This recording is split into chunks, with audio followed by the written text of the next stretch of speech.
radio how it's supposed to be heard. It's the Baka Boyz show. What's going on? This is Drip. Every day. Special guests in the house. We're gonna sing the song, sing along like that. Well, it's the Baka, baby. It's the Baka Boyz everywhere now, everywhere. It's the Baka Boyz, and we got a special guest for you. Yep. His name is KEMO the Blaxican. KEMO, welcome to the show. What a pleasure to be here with you, man. Thank you. Thanks for having me. Of course. Welcome back, man. You know, me and Eric are about career artists. We're about long term, like the marathon, like Nipsey said. You know, it's not about what's quick and what's fast and what's hot right now. It's about what's going to be around after we're gone. I want to make moves, I want to do things, and I want to talk to people, and I want to create energy that is going to be around once we're gone. Baka Boyz, a legendary sound, what have you, but what are we doing now, and how are we doing it for the future? Right. So when we bring in artists like yourself, it's out of respect, number one, and the fact that you're still doing it. You're in the marathon with us as well. That's right. Yeah. You know what I mean? It's not a short-term thing here. So when you come out with a new single, you know, I want to make sure to be there for you, because this is our community. Yeah, and if we don't help each other out, what's the deal here, right? Absolutely right, man. I truly appreciate that, man. We do go back a long way, and we're on this marathon. You know what I mean? It is a marathon, and that is life in general. So the quicker I think people understand that, then they can kind of pivot if they need to at any moment. You know what I mean? And tell me about your pivots in your career. Man, well, you know, obviously the beginning of my career and ongoing still is Delinquent Habits. You know, that's where everything. That's where it started. You know, it all started for me there. Went on to do some solo records. You know what I mean, as well as KEMO the Blaxican. Small clothing brand, Joy Marca Fina. Most recently, right now, I dropped the EP with God Forbid, and just released this single, What You Might Do. Yeah. So it's a little bit of everything. You know, I got a lot of things that I've always been working on because I aspire to do a lot. Sometimes you got to realize that you got to really pick and choose the path you want to go on, and if there's a few things you can handle at once, then do your very best at those. But sometimes you're trying to do too much, and I've learned that over time that you can't bring on too much onto yourself. You really got to just pick what's really important and go full throttle on those.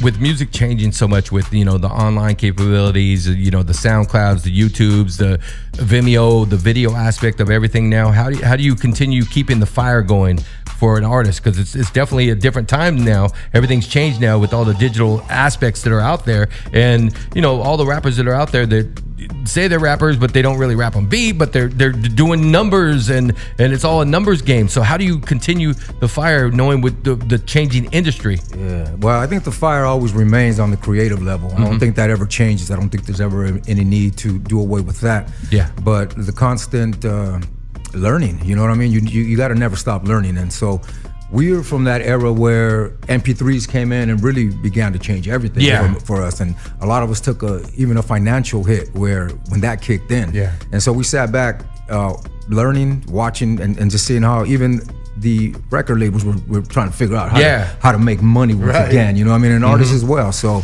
I think it's a continuous learning, but it's a great opportunity right now as well with all the technology. Everything's at hand. Everything's capable. It's right there. It's right then and there. So if you hear a song, you can Shazam it, and boom, right there, you can download it. It's an instantaneous gratification. Yeah. I mean, this is a time where there are really no excuses. I mean, if you put in the work, if you design and you get the roadmap going and you stick to the path, you should get to your destination. Everything is attainable.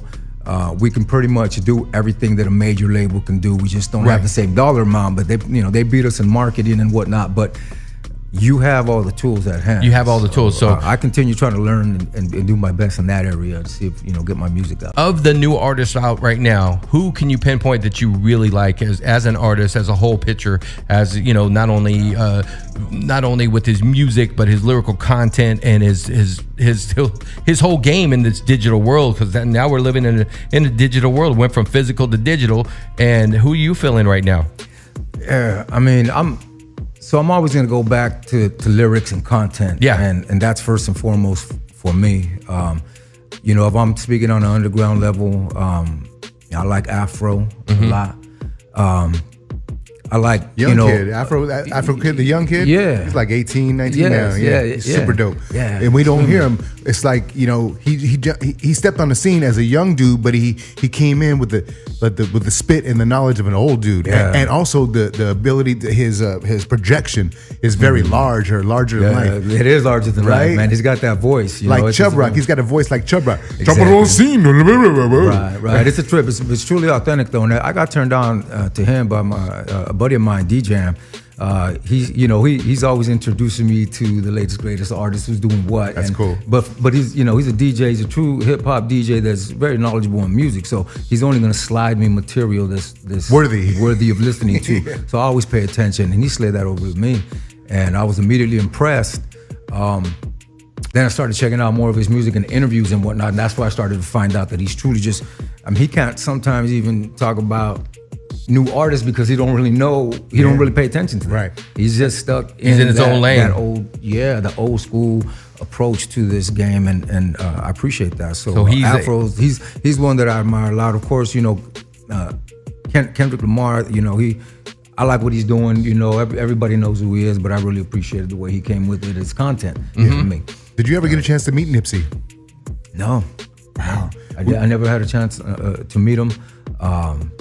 But everything that I've, you know, been fortunate enough now to you know, listen to musically, and just what he's, you know, what he was doing in the community is a pretty big thing. I mean, many people should aspire to do just that: come back, give back, you know, grow, plant seeds. Yeah, I mean, it's a terrible loss.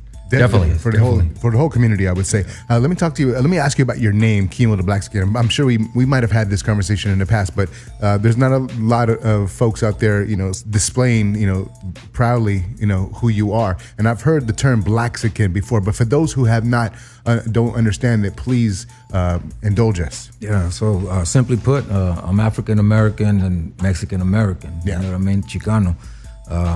That is the straightforward definition and how to describe. You know, people would ask, you know, what's your nationality or what's your background, and I'm this, I'm that. But the term Blaxican, just, you know, it's a beautiful blend with a beautiful mind kind of thing is how I approach it. And I was called that by one of the homies that way back. As a matter of fact, Ives threw that at me one day, and I was like, "It's stuck, right? I like that, right? That's tight. I'm gonna roll with that." You know, that's kind of how we got Baka Boyz name. The same way, man. Same way. And you know, and then I just, you know, it suited me perfectly, and I didn't really start I put it on music in the beginning, but not till I jumped on the solo tip did I use it as a way to distinguish myself, because there was KEMO up in Canada with the Battle Axe crew, you know what I mean? And so at that time I thought, man, I needed a way to distinguish myself from, you know, the other KEMO, you know, respect to him too. And so I just said, you know, the Blaxican, you know. That's what was your MC name before KEMO the Blaxican? What is that one? That's the reveal I want. Yeah, man, that's funny, man. I mean, by the time you know, I did Delinquent Habits, it was KEMO, but the very first MC name, of course, like many others, was KEMO 1. KEMO 1. Okay. All right. Does KEMO 1 ever come out every once in a while, or is he buried somewhere? Yeah, man, he's buried, man. But it's the same thing. I got lyrics that I remember from some of the early rhymes. Okay. And some of the first rhymes. Would you share some of those with us by any chance? No, of course not. Come on. Just out of fun. I remember the hook to the first song I ever wrote, and my older brother, he did the hook for me. And it was like KEMO1, KEMO. Okay. KEMO1. Right. Oh yeah. You know, it was like that. But it was over the brick house. It was over the brick house. The Commodores. Yeah, except no sample though. Yeah. I didn't sample it. We played it all on keyboard. Right. First time I had ever stepped into a recording studio was a home studio. It was out in LA. I just found a dude on Craigslist who was producing and whatnot. At that time, it was kind of difficult. I didn't know a lot of producers or DJs or anything like that. I just knew that when I really wanted to get into hip hop and recording and rapping, you know what I mean? I just had to figure out where. I wasn't running with a lot of DJs, or I was a fan. I was a fan of it. So I looked on not Craigslist. Did I say Craigslist? Yeah, it was the Recycler. But way back then. Oh, damn. It was before Craigslist. Yeah, it was paper, man. All right. Let's get into the single. I'm going to talk to you about What You Might Do featuring God Forbid. When I first heard the record, I was like, well, okay, this is it sounds different than everything out there right now. It sounds like a sample. It sounds very eerie. It's got like a dark feel to it. Tell me about this record before we play it real quick. Yeah, so this was the last record that we recorded on this 3-song EP, on the Uglier Times EP. Dr. Quandary did the production on it. It's a spooky tale of a seductress, a vixen, and really, God forbid, really spawned the concept on this one. I worked with him on all 3 songs. I directed a couple of the concepts on the first 2, but I was like, man, we really got to make this, true collaboration. I wanted to get kind of your approach on how we should do a song. He came with this, and I'm always careful to approach these topics. You know what I mean? I'm always writing on something different than this. Okay. So I took this a bit as a challenge to kind of come and how was I going to approach this topic and what angle I was going to take. I like how it came out, and I think we dropped the most Spanish on this last song as well. So that was something that I didn't do a lot in Uglier Times. Okay. But of course, I always have to drop my bilingual thing here and there. Absolutely. We're in the studio with KEMO the Blaxican. We got a brand new single right here. It's called What You Might Do, and it's featuring God Forbid. First time hearing it for you guys right there. Enjoy it, and let's see what it sounds like. Let's go. Baka Boyz Show. Yeah, think about that. It's like, I don't trust you, but I like you. It's like the seductress you're talking about. And you talked about the video. You guys just shot a video, and you shot 3 videos, actually. Yeah, actually we did. So one for each one of the songs on the record. The last one was for this one. Okay. What You Might Do, directed by Miguel Mig Martinez, good friend of mine, Emmy nominated on Netflix. Check out his Farewell Ferris Wheel documentary on Netflix. Loretta Vamps is featured in the video. She is the seductress in the video. You gotta peep it. It's really entertaining. It's a very simple but very effective video. We went to New York to shoot these videos. So wow. Is this the first time you've done anything like that for your own personal projects? It really was. It was something like, I wanted to do something unique. It's not surprising where I'll step out the box and do something different. I was turned on to God Forbid. First heard him on a track called it's the 500 Miles. With Kendra Morris. It's I would walk 500 miles. Oh yeah, right? yeah. So they got a remix version of that. It's with the Kendra Morris. It's ridiculous. I started tripping on him there. Eventually, I reached out to him and see if he wanted to do some collaborations.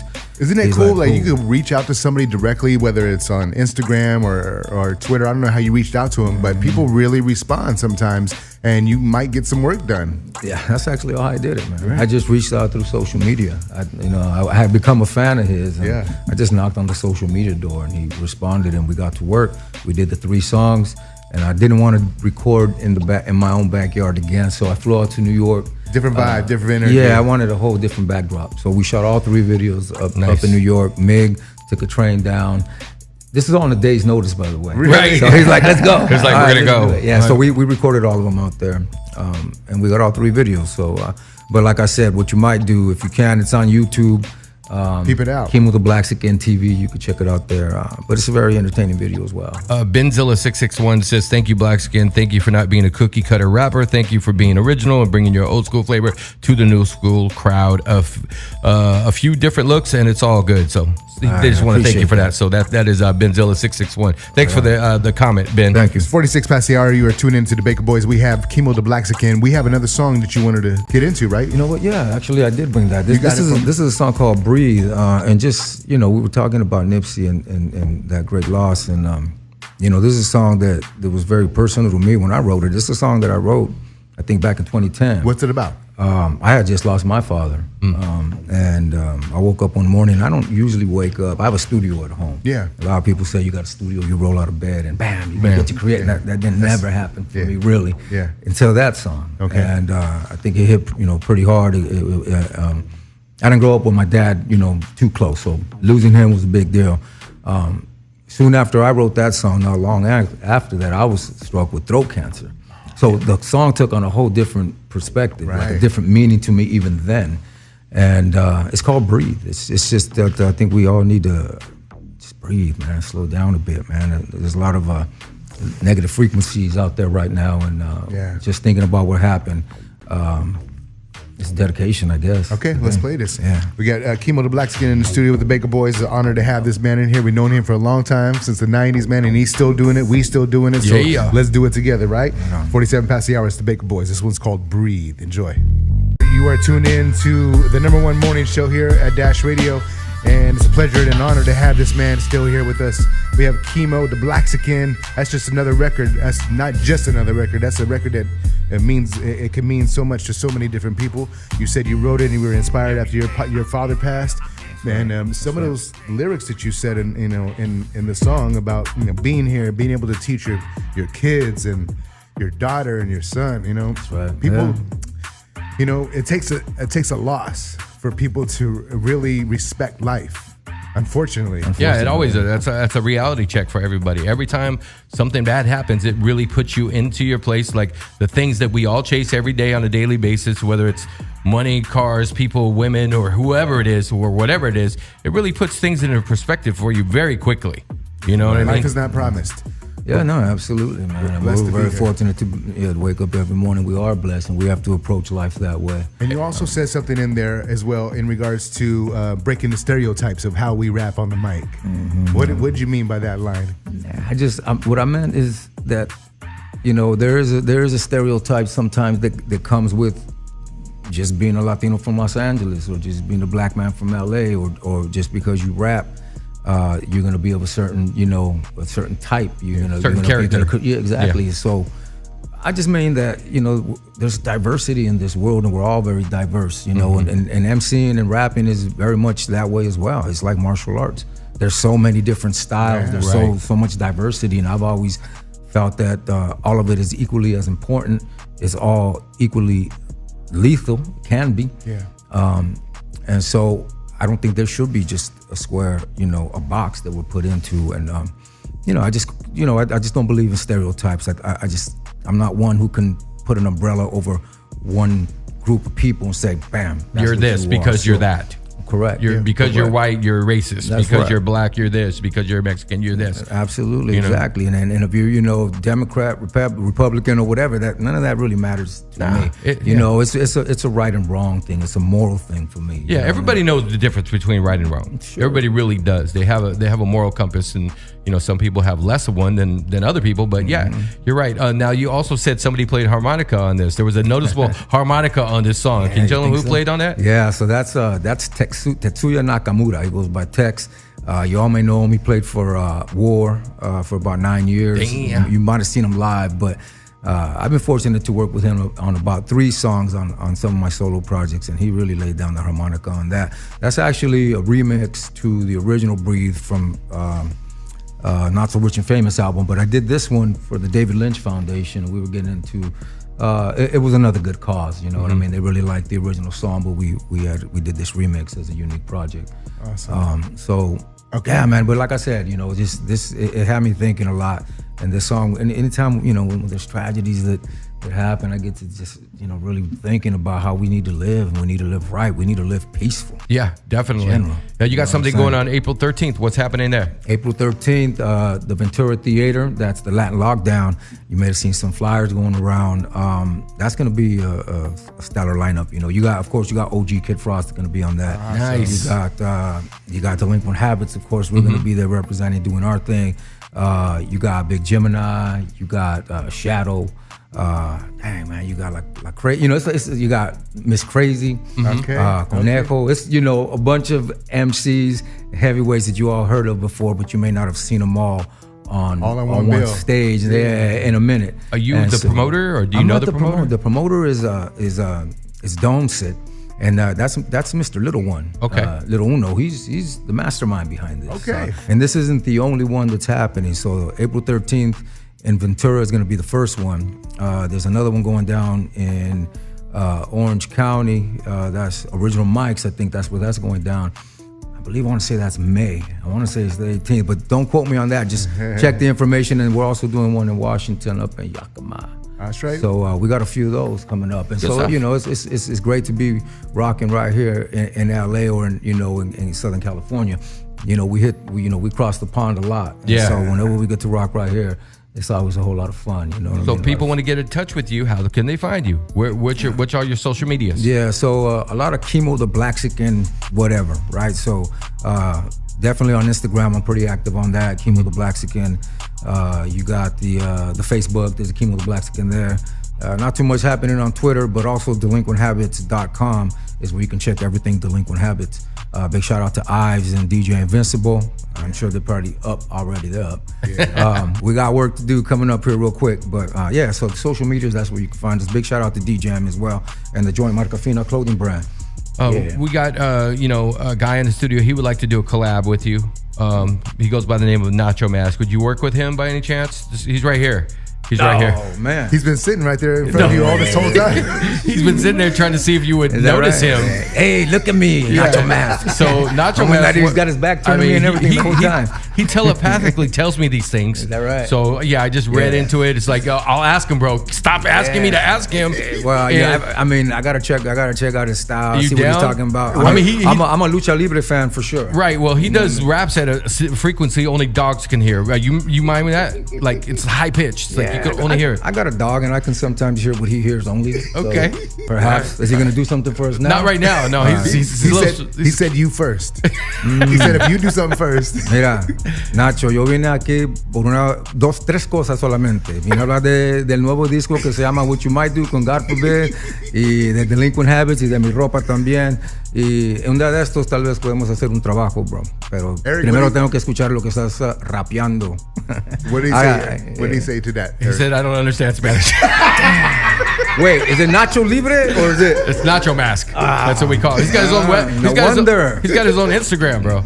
Does he? Yeah, he's blowing up. He's got pictures with all the celebrities that come into the show. Is that right? So for those we're gonna have to hang them. For those who are listening outside, we have a Nacho Libre or a Lucha Libre mask in here, and we always bring him into the show somehow. He always weasels his way into the show. Yeah. All right, so no, in all seriousness, thank you for coming through. It's my pleasure. KEMO the Blaxican. Once again, follow him on all social media platforms, of course, and delinquenthabits.com. Right? That's right. Yeah. Thank you very much for the invite, man. It was really a pleasure to be here and be here with you guys again. No doubt, man. You support us, we support you. We need to support each other. I appreciate you, brother. God bless you. Applause. Coming up, we got another special guest in the studios, the Baka Boyz, right here on Dash. Radio how it's supposed to be heard. It's the Baka Boyz Show.